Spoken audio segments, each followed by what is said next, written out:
Abra a sua Bíblia, eu quero ler com você. No início estava só um versículo, mas eu vou ler todos. Vocês nem precisam colocar esse primeiro slide, tá? Eu vou ler Efésios capítulo 2. Quero que você me acompanhe na sua Bíblia, versículos de 1 a 9, ok? Esse texto que nós vamos usar como base para essa nossa palavra aqui. Vamos usar um exemplo também, mas isso aqui é muito importante. Efésios capítulo 2, me acompanhe a partir do versículo de número 1.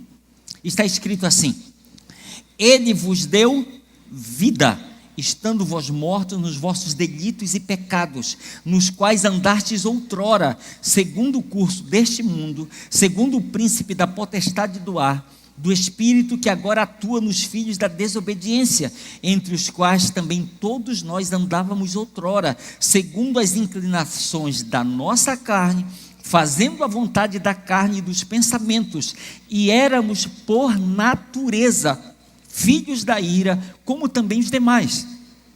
Mas Deus, sendo rico em misericórdia, por causa do grande amor com que nos amou, e estando nós mortos em nossos delitos, e nos deu vida juntamente com Cristo, pela graça sois salvos, e juntamente com Ele nos ressuscitou, e nos fez assentar nos lugares celestiais em Cristo Jesus, para mostrar nos séculos vindouros a suprema riqueza da sua graça em bondade para conosco em Cristo Jesus, porque pela graça sois salvos mediante a fé, e isto não vem de vós, é dom de Deus, não de obras, para que ninguém se glorie. Você pode dizer amém pela palavra?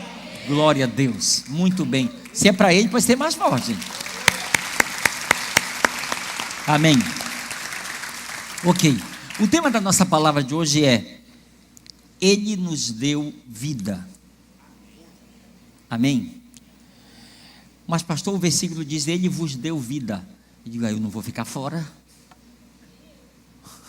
Eu posso ler correto, mas eu coloco eu no meio. Ele nos deu vida, eu estou no meio também, amém? Tá bom? Esse é o tema da nossa palavra: Ele nos deu vida.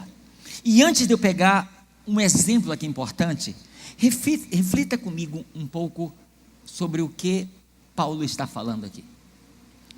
Ele está falando do pior mal que a humanidade já experimentou. Ele está falando da pior coisa que o ser humano pôde experimentar aqui nessa terra, nessa vida. E esse texto ele começa dizendo: Ele vos deu vida, estando vós mortos nos vossos delitos e pecados. Então, independente do que alguém pensar, do que alguém achar, chegar nas suas conclusões, Paulo está falando aqui, ele está generalizando isso aqui. Ele está dizendo que alguns já receberam vida. Pegaram isso aí? Alguns já receberam vida. Mas ele diz que pelo estado em que nós vivíamos, ele diz: nós éramos, pegue isso aqui que daqui a pouco eu vou falar algo muito importante. Paulo diz que nós éramos por natureza, por favor diga por natureza. Preste atenção, ele diz: nós éramos por natureza filhos da ira, como também os demais. Então ele está dizendo que ninguém ficou fora disso. Alguns já conseguiram escapar, outros ainda não. Vou repetir o que ele diz: éramos por natureza, porque nós estávamos andando e vivendo segundo o curso deste mundo, segundo o príncipe da potestade do ar.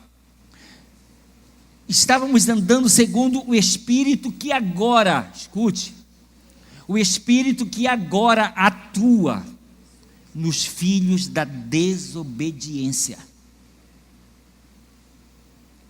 Se existe um espírito que atua nos filhos da obediência, Paulo diz aqui: existe o espírito que está atuando agora. Não atuou, não vai atuar, está atuando nos filhos da desobediência. E ele continua dizendo, e ele diz o seguinte: que nós estávamos andando dessa forma, e segundo o curso deste mundo, segundo o príncipe da potestade do ar, e do espírito que agora atua nos filhos da desobediência, e diz: nos quais nós andávamos outrora, segundo as inclinações da carne, fazendo a vontade da carne e dos pensamentos. Aí ele vai dar a notícia mais forte de todas. Ele diz: e éramos, por natureza, filhos da ira, como também os demais. Mas Deus, versículo 4, mas Deus, sendo rico em misericórdia, por causa do grande amor com que nos amou, pela graça sois salvos. Ufa! Eu vou lhe adiantar uma coisa aqui. Posso? Preste atenção. O ser humano precisa ser salvo por Deus e de Deus. Pega isso aí. Vou repetir: o ser humano precisa ser salvo por Deus e de Deus. Porque o grande problema do ser humano não é com o diabo, não é com a carne, não é com o mundo, é com Deus. Porque a transgressão foi a nível vertical, não foi horizontal. A lei que foi quebrada foi essa aqui, ó. Quem está me acompanhando aí nisso? Esse foi o grande problema, gente. Ah, mas o diabo, a gente foi dando legalidade. Mas é onde tudo começou. Você vai ver lá que a Bíblia fala que Adão, ele pecou desobedecendo. Foi a desobediência o pecado dele. Eva foi enganada, mas Adão foi desobediência, claro. O que caracteriza uma desobediência? É a quebra de um princípio. É a quebra de uma lei, de um limite que é estabelecido, e Deus disse: olha, Adão, você, até aqui você pode ir, daí para lá não pode. Mas foi só um passo, não interessa quantos passos deu. Deu um, já quebrou. Parece muito radical, né? Mas é assim.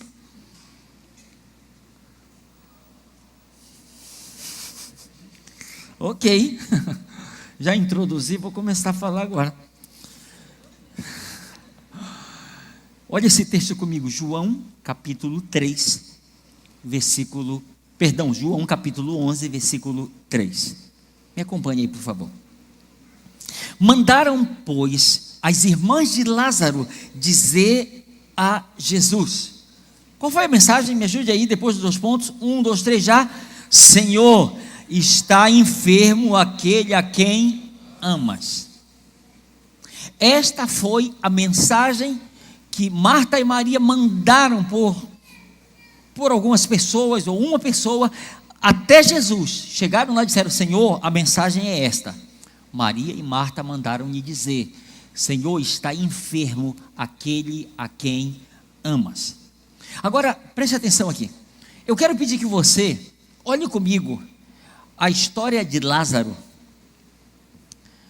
porque aqui a história dele, o que a Bíblia nos mostra no capítulo 11 do Evangelho de João, é um exemplo do que aconteceu com a raça humana a partir da queda de Adão. Você vai entender, por favor. Você vai entender, eu quero que você caminhe nesse entendimento, nesse raciocínio comigo, tá bom? E para que a gente entenda melhor, eu vou usar algumas partes aqui da história de Lázaro, que vai dar mais sentido para aquilo que a gente vai estar compartilhando aqui. Em primeiro lugar, por que eu quero usar isso como exemplo? Porque a semelhança de Lázaro, escute, a semelhança de Lázaro, nós também nos tornamos enfermos aos olhos de Deus por causa do pecado. Senhor, está enfermo aquele a quem amas. O pecado, ele conseguiu alcançar o ser humano. O pecado ele conseguiu. Cada pessoa acabou sendo alcançada por esse agir dessa ação do inimigo, mesmo através do pecado. E o texto, a primeira afirmação que nos é dada através dessa história é: Lázaro, ele está enfermo. Agora, tem uma coisa aqui que eu quero destacar aqui, preste atenção. O grande engano do inimigo na vida do ser humano é levá-lo a acreditar que o pecado, ele só causou um simples dano, só uma enfermidade, e que, como o brasileiro ele é muito bom, eu estava falando de manhã que todo brasileiro tem um pouco de médico. Você concorda comigo? Você quer uma prova disso? Chegue com alguém. Oi, tudo bem? Tá bom, normal. E aí, e tal. Aí, faça isso. Aí, o que foi? Rapaz, uma dor de cabeça, mas é localizada. É só aqui desse lado. Rapaz, um outro dia eu não estava com a mesma coisa. Eu vou te dizer o que eu tomei. Meu irmão, a receita é na hora. Escute, se um brasileiro não lhe der uma receita, pegue a identidade dele, que é falsificada. Todo brasileiro tem uma receita. Tem ou não tem, gente? Seja sincero, seja igual o pastor Elcio. Quem já receitou alguém aqui? Olha aí, ó. Tem mais gente aí. Vou dar uma segunda chance. Quem já receitou alguém aqui? Levanta a mão. Olha só. Mas, rapaz, gente, diga: eu sou brasileiro. Cada brasileiro tem um pouquinho de médico, gente. É impressionante isso. Aconteceu um pastor, não vou dizer, ele não está aqui, mas um pastor da nossa igreja, da Paz, a filha dele, saiu um problema, não sei se foi no rosto, na boca, no olho, não, foi alguma coisa assim. Aí ele pegou, como bom brasileiro, foi na farmácia, comprou o remédio e deu para ela. Só que com o passar dos dias só estava piorando. Aí ele decidiu ir no médico mesmo. Foi para lá, ela sentou com o médico, ele examinou, ele disse: você está tomando alguma coisa? Ela disse: sim. O que você está tomando? É isso aqui. Ele olhou: está tudo errado. Quem foi que me indicou isso para você? Foi o meu pai. Faltou dizer um brasileiro. Um brasileiro que fez isso comigo. Você pode me perguntar: pastor, por que você está falando isso? E usando este exemplo, escute. Eu estou lhe falando isso para que você entenda uma coisa, que o inimigo, ele tem trabalhado de tal maneira para conseguir enganar o ser humano, de que o pecado causou simplesmente uma enfermidade ou um dano que pode ser pela própria pessoa reparado. E aí, o que ele vai trabalhar com o quê? Já sei, se eu tiver uma vida religiosa boa, é um bom remédio para curar esse problema. Mas também, se eu praticar coisas boas obras, vai ser bênção, vai. Não, mas tem também a justiça própria. Então, as pessoas estão pegando isso como se fosse medicamentos para resolver o problema. Diz: mas pastor, por que as pessoas estão fazendo assim? Sabe por quê? Porque há no final de tudo uma intenção. Qual?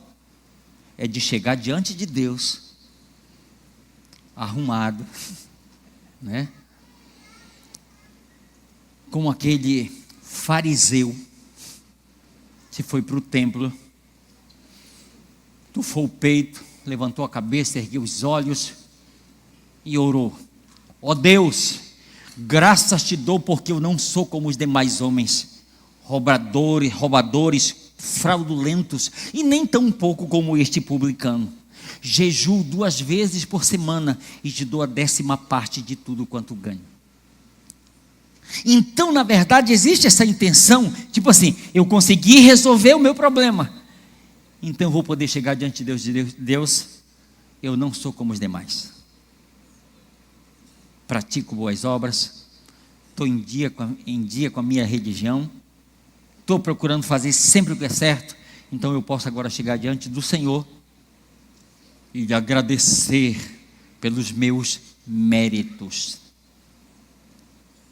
Reflita comigo, você vai ver que é exatamente isso que tem acontecido. O homem tem tentado por si mesmo resolver o problema do pecado. E você não vê em nenhum momento quem era o fariseu. O fariseu era um membro da mais severa seita do judaísmo, extremamente religioso, que se orgulhava da sua vida religiosa, das suas obras, e ainda agradecia a Deus por ser melhor que os demais homens. E você vai olhar para esse homem e você não vai ver em nenhum momento ele reconhecendo algum pecado na sua vida. Você não vai ver nesse homem em nenhum momento ele vendo a necessidade de alcançar a misericórdia de Deus para a sua vida. Mas você vê do outro lado lá um publicano, um cobrador de impostos, considerado pecador, que ele está lá, disse Jesus, ele não tinha nem coragem de levantar a cabeça, mas ele com a cabeça baixa, batia no peito e dizia: tenha misericórdia de mim, ó Deus, porque sou pecador. Então, enquanto o ser humano não entender que a primeira consequência do pecado, ele começou e ele nos tornou enfermos. Ele nos tornou enfermos. Esta é a realidade, isso aconteceu, infelizmente, isto é um fato.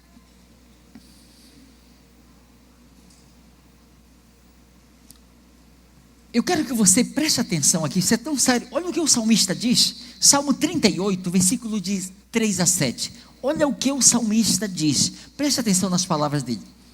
Olha o que ele está dizendo para Deus: por causa da sua ira, todo o meu corpo está doente, a minha saúde está destruída por causa do meu pecado. Estou me afogando nos meus pecados, eles são como um fardo pesado que não posso suportar. As minhas feridas ficam inflamadas, cheias de pus, e cheiram mal por causa da minha falta de juízo. Estou andando curvado e abatido o dia inteiro, saio vagueando como se estivesse de luto. As minhas costelas ardem como fogo, meu corpo inteiro está doente. Para chegar a tal ponto, tem que ter graça e humildade para chegar a um ponto para admitir isso, para reconhecer que de fato isso aconteceu. E queridos, quando nós olhamos para a parábola, o próprio Jesus, ele deixa claro que a vida religiosa, as boas obras ou a justiça própria não são o suficiente para trazer cura para os enfermos espirituais ou para as enfermidades espirituais. E acredite no que eu vou lhe dizer, a enfermidade espiritual na vida do ser humano se tornou apenas a ponta do iceberg. Foi apenas a ponta. Você sabe, há uma grande montanha ou pedra de gelo, que ela parece uma parte, mas a pessoa não tem noção do tamanho dela para baixo. Então é mais ou menos isso. A enfermidade espiritual na vida do ser humano é apenas a ponta do iceberg. E alguém acha, não, isso aqui é tudo, bora resolver. Mas não é assim que acontece. Infelizmente, essa é a realidade que tem que dizer. E só recapitulando com você, entenda comigo aqui. Em primeiro lugar, nós nos tornamos enfermos aos olhos de Deus por causa do pecado. Em segundo lugar, entenda, as consequências do pecado, elas foram além de uma enfermidade. O pecado, ele não parou por aí. O pecado, além de nos tornar enfermos diante de Deus, ele nos causou um dano maior, chamado morte. A próxima informação que nós temos aqui a respeito de Lázaro. Primeira, está enfermo aquele a quem amas. A segunda informação que Jesus dá, João 11,14. Olha a informação que Jesus dá. Então Jesus lhes disse claramente: Lázaro morreu. Lázaro morreu. Muitos estão se gloriando pelo fato de nunca terem matado, de nunca terem estuprado, de nunca terem adulterado, de nunca terem desonrado pai e mãe. Acha que isso é tudo, é o suficiente. Eu quero lhe dizer, não é. Nós precisamos entender isso aqui que eu vou lhe falar. O pastor Luciano, ele diz o seguinte: o pecado é um problema de natureza, não apenas de comportamento. Vou repetir: o pecado é um problema de natureza, não apenas de comportamento. O ser humano é pecador, não é por causa dos pecados que ele escolheu cometer, mas sim por causa da herança que ele recebeu de Adão. Então, por isso que o pecado é uma questão de natureza, não é uma questão de comportamento. Estou certinho, nunca fiz isso. Não é por aí, não é assim. Romanos capítulo 5, versículo 12, Paulo diz assim: quando Adão pecou, o pecado entrou no mundo, e com ele a morte, que se estendeu a todos, porque todos pecaram. Queridos, a realidade é que nós herdamos de Adão e Eva uma natureza pecaminosa. E eu costumo dizer o seguinte: se o ser humano peca, é por causa da natureza que ele tem. É por causa da natureza. Não é simplesmente por causa, é o ato, por causa disso. Não, vai muito além. Romanos capítulo 3, versículo 23, Paulo diz: todos pecaram e estão afastados da presença gloriosa de Deus. Lembra que eu falei ainda agora há pouco, no início?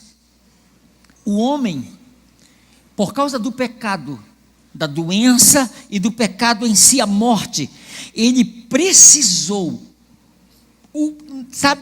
desesperadamente, ser salvo por Deus e de Deus. Por que Adão se escondeu?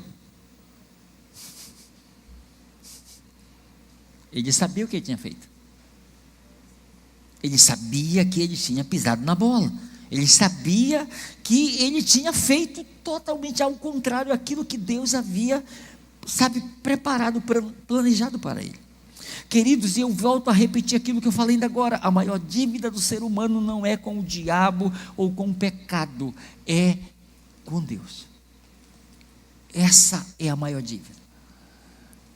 É com Deus, porque tudo começou em Deus, a transgressão foi com Deus, acima de tudo nós quebramos esse princípio com ele. Agora, pegue alguns detalhes aqui importantes aqui ainda desse texto. As palavras de Marta, lembra? Senhor, está enfermo aquele a quem amas. Repita, por favor: Senhor, está enfermo aquele a quem amas. Preste atenção nisso que eu quero lhes falar aqui. Apesar do ser humano ter ficado enfermo por causa do pecado, ele ainda continua sendo aquele a quem ele ama. Você pega isso aí para você? Vou repetir: apesar do ser humano ter se tornado enfermo por causa do pecado, ele ainda continua sendo aquele a quem ele ama. E Marta e Maria tinham tanta segurança nisso, que elas mandam uma mensagem dessa forma: Senhor é aquele a quem amas.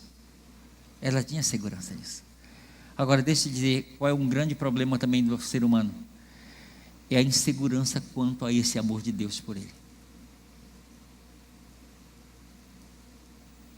Porque como é que eu trabalho? Hoje eu não fiz nada de errado. Olha o tamanho do amor de Deus. Poxa, hoje eu pisei na bola.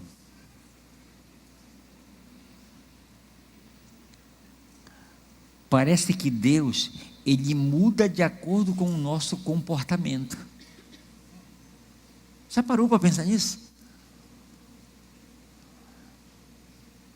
Parece que... Como é que você está hoje? Misericórdia. Pega essa frase aí, por favor. O pecado separou o ser humano de Deus, mas ele não teve a capacidade de anular o amor de Deus pelo pecador. Vou repetir. O pecado separou o ser humano de Deus, mas ele não teve a capacidade de anular o amor de Deus pelo pecador. E nós vamos adiante, e nós vamos ver o seguinte, que por causa desse amor, Jesus ele fez uma afirmação a respeito não apenas de Lázaro, dentro desse entendimento, mas a respeito de todos os enfermos. João capítulo 11, versículo 4, tome posse disso aí. Esta enfermidade não é e sim para a glória de Deus, a fim de que o Filho de Deus seja por ela glorificado. A fim de que o Filho de Deus seja por ela glorificado. Aleluia. Glória a Deus, glória a Deus, glória a Deus. Queridos, isso é tão claro, esse amor de Deus pelo pecador. Porque ele viu. Quem já foi naquela sala aqui, na sala aqui de conexão? Quem já foi nessa sala aí? Várias pessoas. Quando você for lá, observe que tem um quadro lá, um gráfico. E você vai ver que tem uma distância, né? Terra e céu. Já viram, né? Tem uma cruz no meio, mas aqui ao lado tem setas. Elas não chegam até o céu, mas são setas que elas estão subindo. Uma, o nome é boas obras, outras é religiosidade, outra é justiça própria. Ou seja, o ser humano tentando resolver o problema do seu jeito, com a sua enfermidade, com o seu pecado, mas nunca conseguiu chegar, porque Isaías 59, 2 está escrito: porque as vossas iniquidades fazem separação entre vós e o vosso Deus. Separa.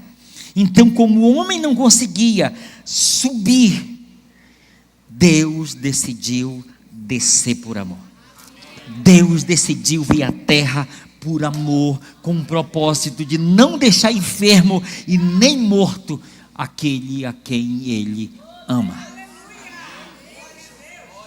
Pegue esse propósito. Deus amou tanto o ser humano, viu o seu estado de doença, viu a sua morte, e Ele veio ao seu encontro para lhe dar vida.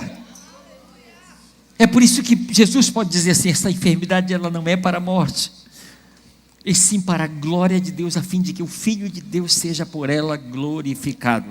Aí seguindo você vai encontrar no capítulo 11 de João, versículo 43. E tendo dito isto, clamou em alta voz. O que ele disse? Lázaro, vem para fora. Lázaro, vem para fora. Aleluia. Glória a Deus. Essa analogia que eu estou fazendo aqui, queridos, ela é merecedora de inteira aceitação. Você pode me perguntar: pastor, por quê? Olha esse texto aqui que eu acho tão tremendo. João capítulo 5, versículos de 25 a 27. Me acompanhe aí, por favor. João 5, de 25 a 27. Jesus dizendo: em verdade vos digo que vem a hora e já chegou. Por favor, diga: vem a hora e já chegou. Por favor, olhe para o seu irmão e diga: é agora. O filho não precisa deixar para depois.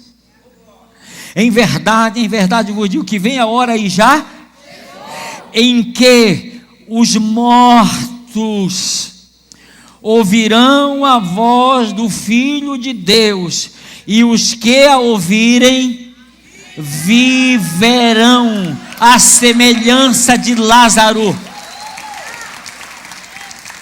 Lázaro estava enfermo e morto, mas ele conseguiu ouvir a voz do Filho de Deus.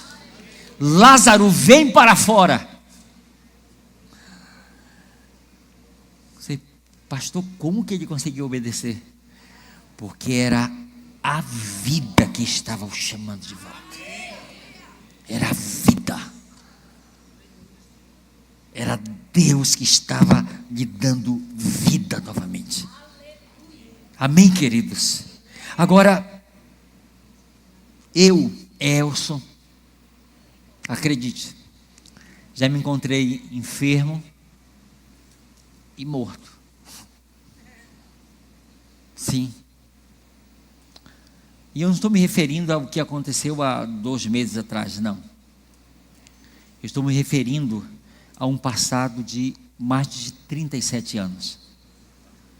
Eu completei em março 37 anos que aconteceu algo. Jesus, ele chegou na porta do meu túmulo e disse: Elcio, vem para fora. E aqueles que conseguem ouvir, o texto diz: e os que ouvirem a sua voz viverão.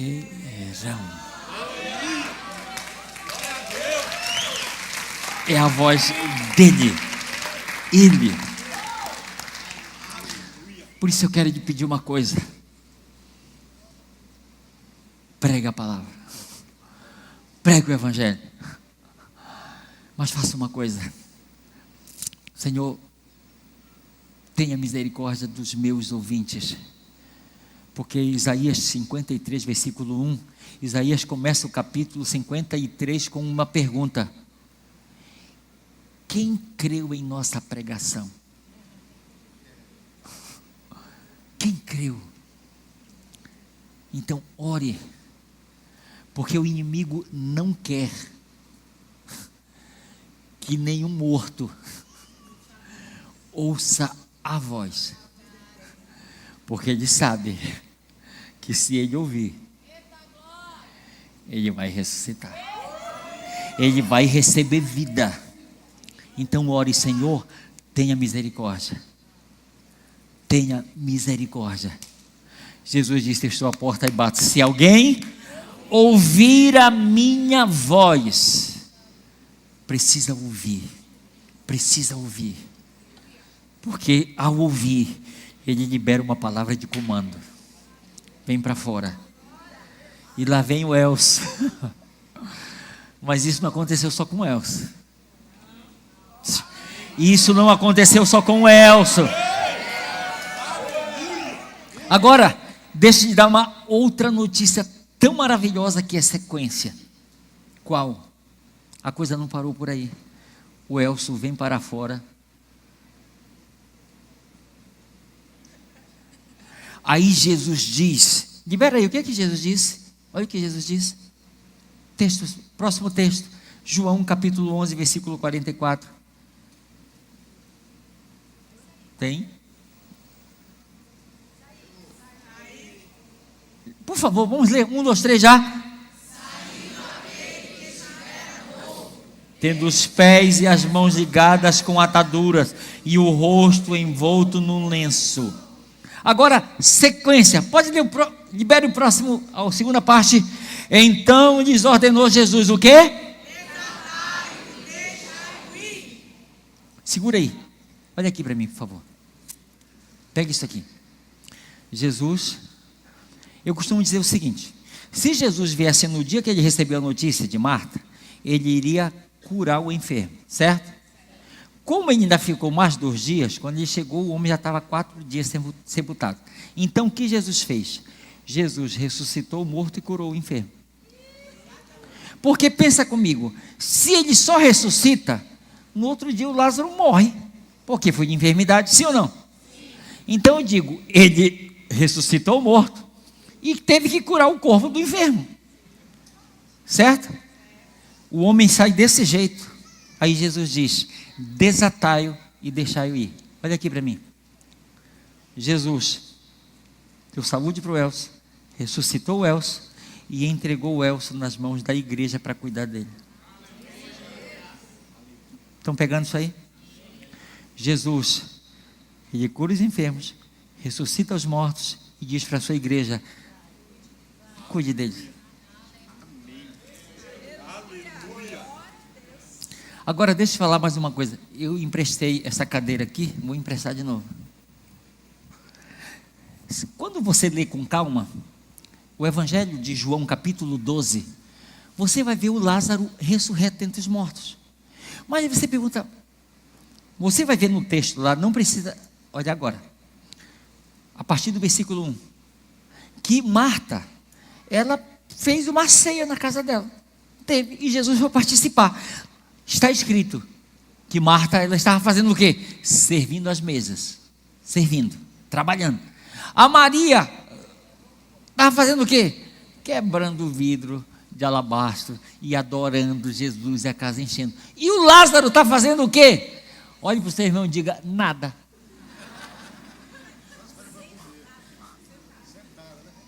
Olha aqui, bem.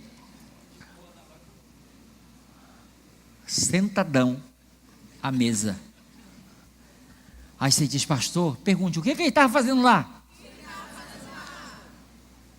Testemunhando.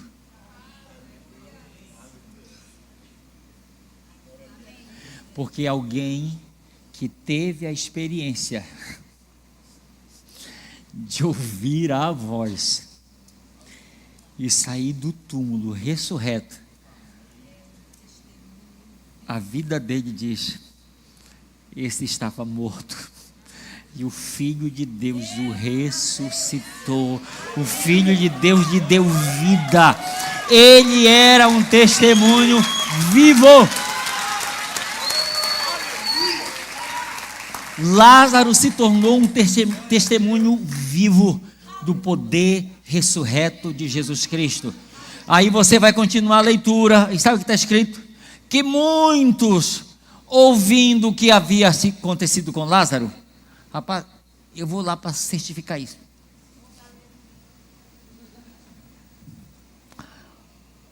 Meu Deus, o homem está vivo. Meu Deus, está curado, está vivo. Sabe o que está escrito? Que eles voltavam crendo em Jesus. Voltavam para as suas casas crendo no que Jesus Cristo havia feito na vida dele. Alguém disse: pregue o Evangelho, pregue, pregue, pregue, e se for preciso, use as suas palavras. Se não, fique só sentado.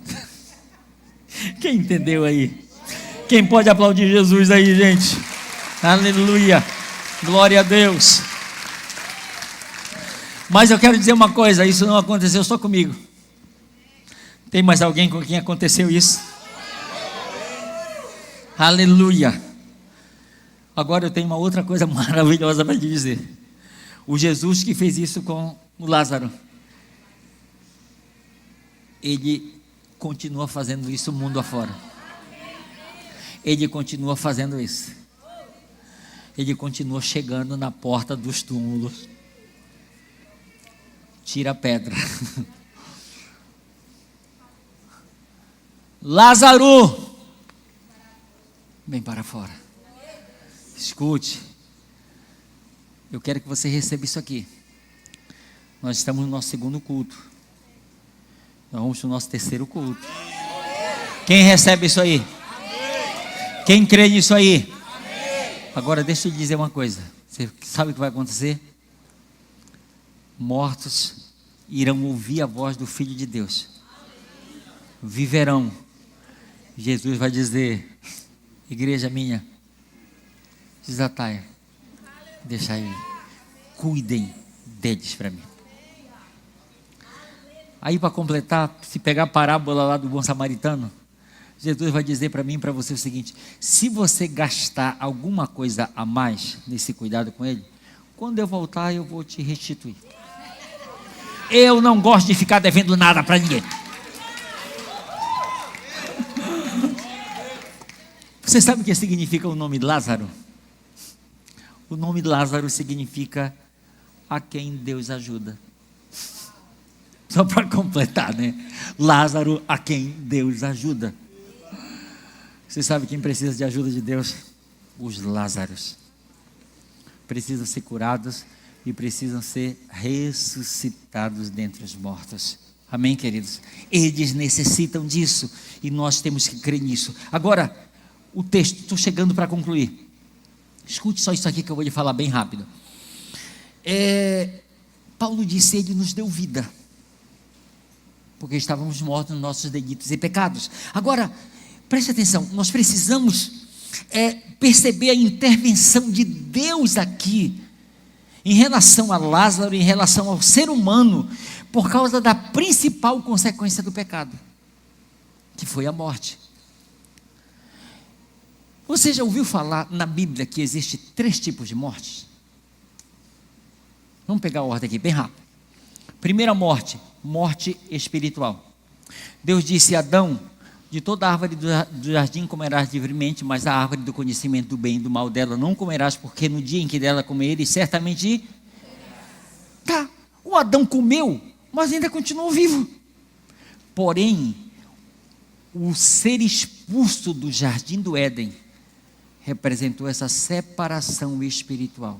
Ele pecou espiritualmente, morreu espiritualmente.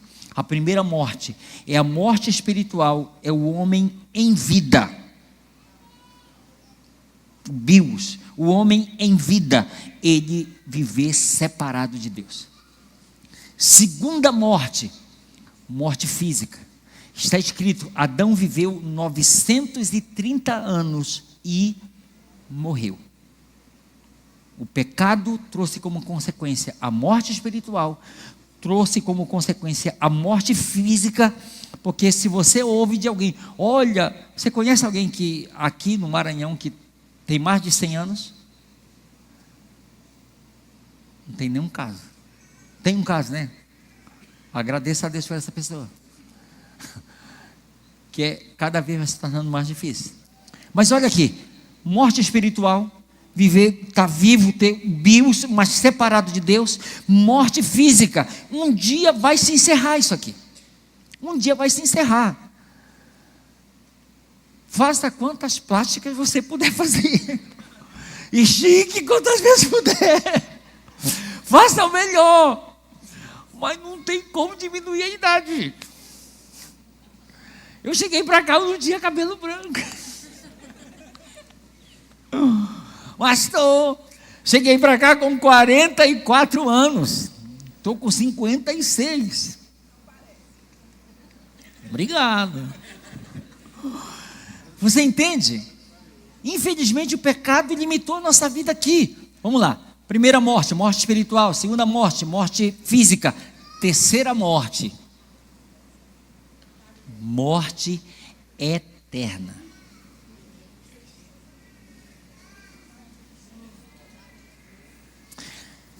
Está morto espiritualmente? Tem jeito. Se ouvir a voz do Filho de Deus, vem para fora. Os que a ouvirem viverão. Morte física é apenas uma passagem para desfrutar da vida eterna que recebeu quando estava morto. Ele vos deu vida estando os mortos. Mas a morte eterna, lê bem rápido 2 textos aqui. Apocalipse capítulo 20, versículos de 13 a 15. Deu o mar os mortos que nele estavam, a morte e o além entregaram os mortos que neles havia, e foram julgados cada um segundo as suas obras. Então a morte e o inferno foram lançados para dentro do lago de fogo. Esta é a segunda morte, o lago de fogo. E se alguém não foi achado inscrito no livro da vida, esse foi lançado para dentro do lago de fogo. Apocalipse capítulo 20, versículo 6. Bem-aventurado e santo é aquele que tem parte na primeira ressurreição, pois sobre esses a segunda morte não tem autoridade. Pelo contrário, serão sacerdotes de Deus e de Cristo e reinarão com ele os 1000 anos. Então, queridos, preste atenção aqui. Quando ele diz bem-aventurados que fazem parte da primeira ressurreição, ele fala dos salvos. Porque os que fizerem parte da segunda ressurreição é para comparecerem diante do grande trono branco. Cada um vai ser julgado. É mais sério. Por isso ele diz: bem-aventurados os que fazem parte da primeira ressurreição. Porque sobre eles, a segunda morte, ela não tem mais poder. Não tem mais. Agora, você vê, isso é tão sério que o texto diz que ele, o Senhor, Deus pegará a morte e o inferno e os jogará para dentro do lago de fogo. Mas, você sabe qual é a boa notícia diante de tudo isso? Que você vai ver na parábola que está no capítulo 25 de Mateus, a partir do versículo 31, que fala sobre o grande julgamento. Que o Senhor vai dizer para os que estiverem à sua esquerda: apartai-vos para mim, malditos, para o fogo eterno. Segunda morte. Preparado para o diabo e seus anjos. Então olha aqui para mim, por favor. A segunda morte, o lago de fogo, não foi preparado para ser humano. Não foi preparado nem para mim, nem para você. Pegue isso aqui que é muito importante. Ah, um Deus tão mau fez isso. Não, Deus não é mau, Deus é justo. Ele é a própria justiça. Então a gente, ao entender isso, nós vamos de fato abraçar e dizer: Senhor, eu quero fazer parte da primeira ressurreição. Por isso eu vos apresento aqui Jesus Cristo, o único que pode curar e ressuscitar os mortos. E aqueles que ouvirem a sua voz viverão. Viverão. Fica de pé, por favor. Fica de pé. Aleluia. Glória a Deus.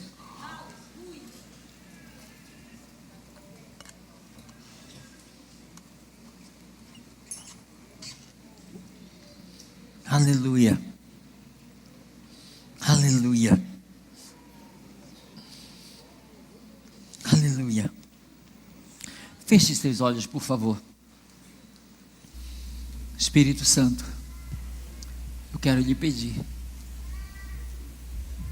porque está escrito que é o Senhor é quem convence o mundo do pecado, da justiça e do juízo. Por isso eu quero lhe pedir: abra ouvidos espirituais aqui nesta noite. Abra os ouvidos dos meus ouvintes que estão nos assistindo, para que eles possam ouvir a sua voz.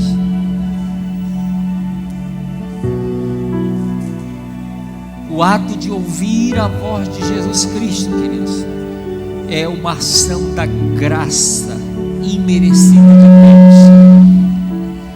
É uma ação da graça de Deus em favor do ser humano. Porque o ser humano está tão atolado e perdido no pecado, que ele por si mesmo não tem a capacidade de ouvir a voz do Filho de Deus. Então por isso eu oro para que Deus tenha misericórdia de todos nós, para que nós possamos ouvir. Aí deixa eu falar bem rápido, só mais uma coisa aqui muito importante, escute. Alguém pode falar: pastor, eu já ressuscitei em Cristo, eu ouvi a voz dele, ele apareceu no meu túmulo, me chamou pelo nome, eu saí e hoje eu estou aqui.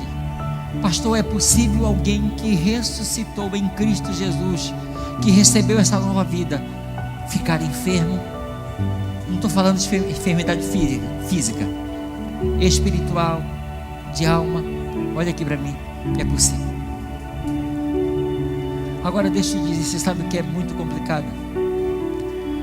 é a gente estar na casa do médico, no consultório do médico, com o médico, e não admitir que estamos enfermos. O Senhor, Ele fala assim: há remédio em Gileade, há médico em Gileade. Existe médico e existe remédio. Então eu quero lhe pedir, em nome do amor, em nome de Jesus Cristo, se porventura você ficar enfermo por algum pecado, corra para o seu médico, peça ajuda, mas não fique enfermo, porque Tiago, ele disse que quando a gente cede para o pecado, ele diz: ninguém ao ser tentado, diga sou tentado por Deus, porque Deus não pode ser tentado pelo mal, e ele a ninguém tenta, pelo contrário, cada um é tentado pela sua própria cobiça, quando esta o atrai e seduz.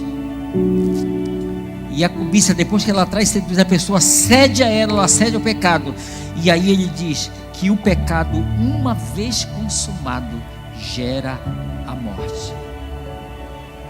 Então não permita viver enfermo. Não permita. Pastor, mas me dê alguma dica aí, que eu não quero isso. Preste atenção. Sintomas de enfermidade espiritual: falta de apetite, não tem prazer em orar, não tem prazer em ler a Bíblia, não tem prazer em congregar, não tem prazer em estar em comunhão com seus irmãos. Falta de apetite. Você não vai ver nenhum enfermo, nenhum doente com vontade de comer tudo que vem na frente dele. Um dos primeiros sintomas é a falta de apetite. Então, se você percebe não está igual como era antes, meu irmão, corra. Quem está me entendendo, diga amém.